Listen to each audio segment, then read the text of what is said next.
দেখো বন্ধুরা, গত বছর তোমাদের দাদা ভাই আর আমি কিভাবে জল ঢেলেছিলাম শিবের মাথায়, আর আজকে আবার সেই দিন আমাদের জীবনে চলে আসলো।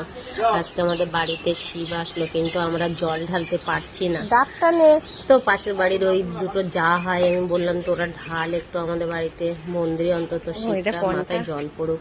তো ওরা নিজেরাই ঢেলে নিচ্ছে, আর আমি পাশে দাঁড়িয়েছিলাম। মনটা ভীষণ খারাপ লাগছিল যে সেই দিন আবার ফিরে আসলো আমার জীবনে। আমি চুপচাপ দাঁড়িয়েছিলাম, আর ওরা সব করছিল, ওদেরকে বললাম বলে। কি বলবো, আর কিছু আর বলার ভাষা নেই আমার। আর মানুষের জীবনের কোনো কোনো গ্যারান্টি নেই, আজকে আছে কালকে নেই। আজকে দেখতে দেখতে আজকে 1 বছর হতে চললো। এই মাসেই, এই 18 তারিখেই তোমাদের দাদাভাই মারা গিয়েছিল। তো এই যে আজকে শিবের মাথায় জল ঢেলেছিল, তার 3 দিন পরেই মারা গেছিল। তো দেখো শিবের মাথায় ওরা জল ঢালছে। আমি আর কি বলবো, আমার আর কিছু বলার নেই, বলার ভাষা হারিয়ে ফেলেছি।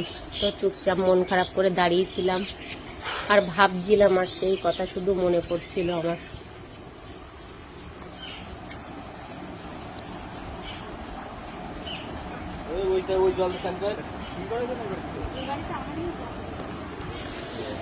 মানুষের জীবনের কোনো গ্যারান্টি নেই, আজ আছে কাল নেই। মানুষ কত অহংকারী, কত কিছু নিয়েই তাদের অহংকার থাকে মানুষের, সে কথা আর বলার নেই। অহংকার করে কোনো লাভ নেই মানুষের জীবনে, কারণ চোখ বন্ধ করলেই সব শেষ।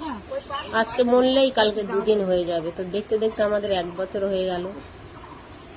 ওখানে আমাদের নারকেল গাছ আছে, ডাব গাছ, তো ওরা আবার উঠে ডাব পাড়ছে। আমি বলছি যা, তোরা যতটা পারিস সব নিয়ে চলে যা।